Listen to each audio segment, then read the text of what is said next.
બધાને જય શ્રી કૃષ્ણ અને જય સ્વામિનારાયણ. જો આજનો વ્લોગ હું ક્યાંથી સ્ટાર્ટ કરું છું? નવા ઘરમાંથી. કોનું નવું ઘર હશે તમને ખબર જ હશે.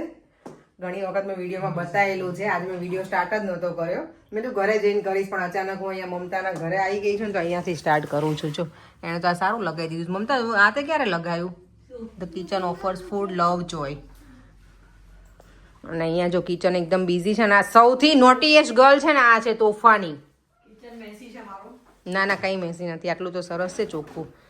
દેવામાં અહીંયા આવ્યો હતો ને તો હું લેવા આવી છું ડાયરેક્ટ સલૂન ઉપરથી. અને મમતાએ આજ બનાવી દહીં વડા, તો મેં ના પાડી બહુ જ, પણ કે ના તું ખાઈને જ જા. હવે કોઈ બી આવે ને ખાધા વિના આવે ના મોકલો. હે ને જો મસ્ત બનાવે. આટલા બધા નહીં ખવાય યાર, ઘરે જઈને શું ડિનર કરીશ પછી.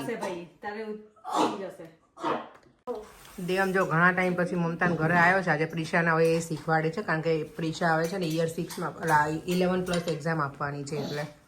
નહીં પ્રિશા, કેવી તૈયારી કરે તું? All good? ઓકે, જાતે કરે. દેવમને જો અહીંયા પ્લે કરવાની એટલી મજા આવી છે ને, તને આવું નથી. ચાલ બેટા પછી આવજે. ચાલ પ્રિશાને આપણા ઘરે બોલાવજે હવે. ચાલો ચાલ. દેવમ લેટ થાય છે હવે મમ્માને. ચાલ ને. થેન્ક યુ વેરી મચ મમતા, મજા આવી ગઈ મને તો દહીં વડા ખાવાનું. મારે ડિનર પતી ગયું આજનું. Most welcome. Come next time again. હું તો આવતી જ હોઉં છું. પ્રિશા કહે છે આજે જો પવન જેટલો છે ને, નહીં આપણા વાળ જ સરખા નહીં દેતા. મારા વાળ જો દેવા બરાબર છે હવે? નો ભૂત જેવું લાગે છે. બહુ જ આખો દિવસ આજે એટલો પવન હતો. સ્કાય એકદમ ડાર્ક થઈ ગયું છે. વરસાદ જો અંધાર્યો છે પાછો અગેન.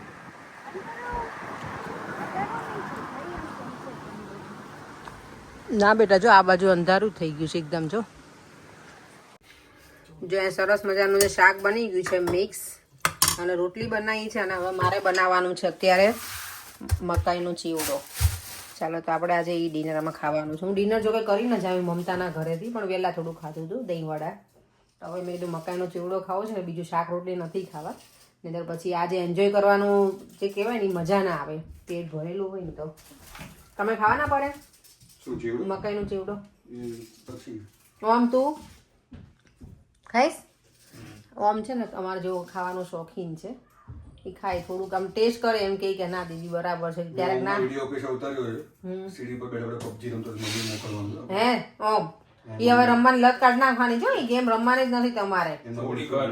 પછી ડોકી રહી જશે તમારે. એની મમ્મી કાંઈ કહેવા નથી બિચારા.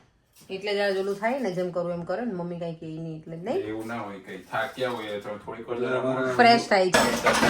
હા તો પછી અમારા મુરતિયાને PUBG રમવાની આદત છે, એટલે કોઈ છોકરી ક્વેશ્ચન પૂછે ને શેનો શોખ છે તો કે PUBG નો. જાવ ને હવે. મકાઈનો ચેવડો બનાવે છે ને, તમે એના જે છિલકા હોય નીકાળ નાખે છે. ધોઈ લીધી છે મકાઈને. હવે આને હું સમારી નાખ. આને થોડું એમને ખવાશે બેટા. આમ ખાઈ શકે એમ થોડી ખાઈ શકે. એને પણ શેકવું પડે બેટા. તો શેકો. ગેસ જો રોટલી બનાવી તો કેટલો લોટ વાળો છે, પણ મેં તો પેલા બનાવીને આ બધું અને પછી જ કરીશ ક્લીન. આ એમને ના ખવાય બેટા. આને આઈધર બોઇલ કરવું પડે, આઈધર એનો ચેવડો બનાવું છું. મકાઈનો ચેવડો બનાવું છું. મકાઈ જો લઈ લીધી છે. હવે એને દાણા એક એક કરીને તો નહીં કરું, આવી રીતે કરી નાખીશ એટલે જલ્દી થઈ જાય. મને લાગે અમેરિકન સ્વીટકોર્ન નથી, પેલી અમેરિકન મકાઈ આવે ને એ નથી લાગતી. આ પેલી દેશી મકાઈ લાગે છે મને. જોઈએ આવું ચેવડો કેવો બને છે. વર્ષો પછી ચેવડો બનાવું છું જાતે અહીંયા ઘરે. પહેલાં ગામડેથી જ્યારે મકાઈ આવતી ને ત્યારે મારા મમ્મીના ઘરે અમે બહુ બનાવતા. મમ્મીની લોકો ત્યારે મજા આવતી ખાવાની. મારા માસીના ઘરેથી મામાના ઘરેથી બહુ આવતું આવું બધું ડોડા ચીભડા. અને એમાં વરસાદની સિઝન હોય અને મકાઈનો ચેવડો હોય, મારી ગોડ એટલી મજા પડી જાય ને. પાછે બનાવીએ, ટ્રાય કરીએ, અને પછી કેવો બને છે ને પછી તમે લોકો ટ્રાય કરજો. કે બધાનો ઘણા બધા અલગ અલગ રીતે બહુ બનાવતા હોય છે. અને બાફીને પણ બનાવાય. મારા નણંદ જે કુકિંગની ચેનલ ચલાવે છે ને, એમણે બાફીને બનાવેલો છે, સ્ટીમ કરીને. એટલે તો હું મેં કીધું આવી રીતે બનાવીએ તો એ પેલામાં ચીપકી બહુ જાય. કોઈ પણ આપણે પેનમાં બનાવીએ ને તો બાફેલો હોય એ જલ્દી બની જાય. એની આપણે આજે આ રીતે ટ્રાય કરીએ.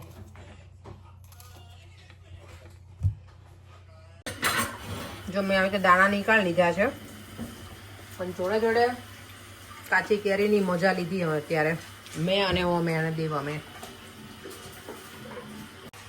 તેલ મેં મૂકી દીધું છે, અહીંયા મસાલી ખોલી દીધું છે. બસ આમાં ખાલી હિંગ નાખીને જ વઘાર કરીશ અને થોડી હળદર નાખીશ.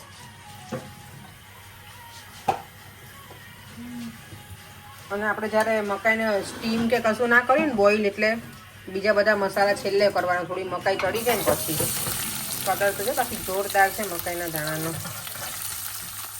ભગવાને એની જો ગોઠવણી કેટલી સરસ કરી છે. મકાઈના દાણા નાખી દીધા છે અને હવે અંદર એડ કરી દઈશ થોડી લીલા મરચાંની પેસ્ટ, જે મેં ફ્રોઝન કરેલી છે. એટલે આપણે નાખી દઉં કે ના નાખું? સ્પાઈસી થઈ જશે, કંઈ વાંધો નહીં, ચાલશે. જો મેં હવે લીડ બંધ કરી દીધું છે અને થોડી વાર એમનામાં ચડવા દઈશ. ચીવડો હવે એકદમ સરસ બની ગયો છે, એટલે મીન્સ મકાઈ ચડી ગઈ છે બરાબર. જો વગર પાણી વગર એટલો સરસ બને છે ને. હવે મેં થોડુંક નાખીશું શુગર થોડી, કારણ કે ઓબ્વિયસલી અમને થોડુંક મીઠું ગમે ખાવું, એટલે બહુ નહીં પણ થોડી જ. અને જોડે છે ફ્રેશ લેમન જ્યુસ જશે. હવે આપણો મકાઈનો ચીવડો રેડી છે.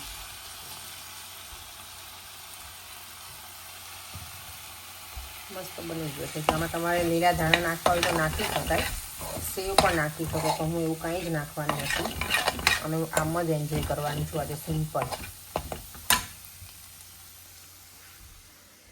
ઘણા લોકોને કુકરમાં બનાવે પાણી એડ કરીને, મીન્સ પેલું શાક બનાવે ને એવી રીતે, પણ મને થોડુંક આ વધારે ગમે. બન્યા પછી લોકો મમરા એડ કરે, શું કહે આપણે પૌવા હોય ને જે બટેકા પૌવાના, એને ધોઈને નાખે. પણ આનો જે રિયલ ટેસ્ટ હોય ને એ આવી રીતે બનાવીને તો જ આવે. અને મને એવું જ વધારે ગમે. મેં એવી રીતે બનાવ્યો છે. આવી રીતે તમે લોકો ટ્રાય કરજો, સારો લાગે વિડીયો. સોરી, હું એમ બોલવાની હતી કે સારો લાગે વિડીયો, સારો લાગે ચેવડો, મજા આવે ખાવાની. દેવન તો સૂઈ ગયો છે, કાલે એને અર્લી હવે જવાનું છે સ્કૂલે. એ બ્રેકફાસ્ટ ક્લબ એને જોઈન કરવું છે ને, તો અર્લી જવાનું છે સ્કૂલે, એટલે વહેલા સૂઈ ગયો છે. તો અત્યારે મકાઈનો ચેવડો હું અને મેં પરેંગ બેઠા બેઠા એન્જોય કરીશું મસ્ત.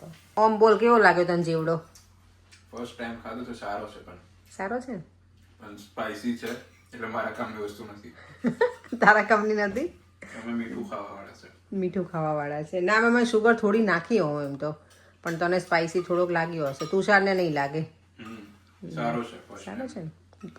Thank you. ચાલો તો હવે અમે એન્જોય કરી લઈએ. શું કીધું આમ તે? 10 out of 7. આટલા જ? Oh my God. હું એટલું તીખું નહીં ભાવતું મને, એટલે પણ ટેસ્ટમાં કેવો છે? ચાલ તીખાને છોડી જાય પછી એમ કેવું લાગે તને? ગમે એમ ખરીયાર ખાવાનો થાય તો ગમે કે તને સ્વીટ હે ને સારો લાગે ને? શું કહો છો પરેંગ? આને મેં શું કર્યું? સ્વીટ કોર્ન ગરમ કરીને તો આપ્યું. કાંઈ પણ કેમ આટલી મહેનતથી બનાવી તો કે સ્વીટ કોર્ન ગરમ કરીને આપી? બોલો શું નાખ્યું? શું ટેસ્ટ કરો એટલે હમણાં ખબર.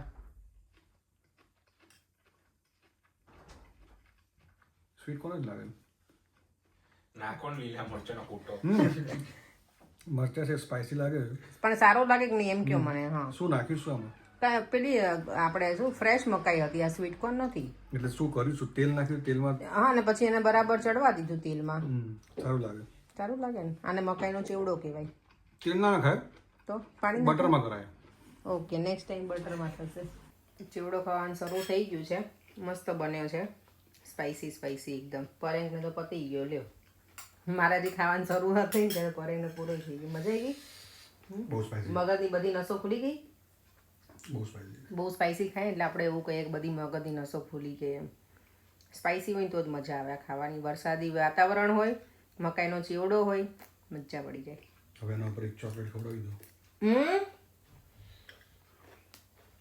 થોડી વાર હવે કાંઈ ન ખાવાનું.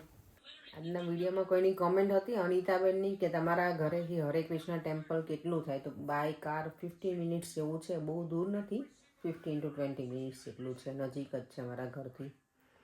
ચલો વિડીયોનો એન્ડ કરી દઈએ. ફરીથી મળીશું કાંઈ નવા વિડીયો સાથે. બાય. જય શ્રી કૃષ્ણ, જય સ્વામિનારાયણ. અને વિડીયો જો ગમ્યો હોય તો લાઇક, શેર અને મારી યુટ્યુબ ચેનલને સબસ્ક્રાઈબ કરવાનું ના ભૂલતા. Bye bye.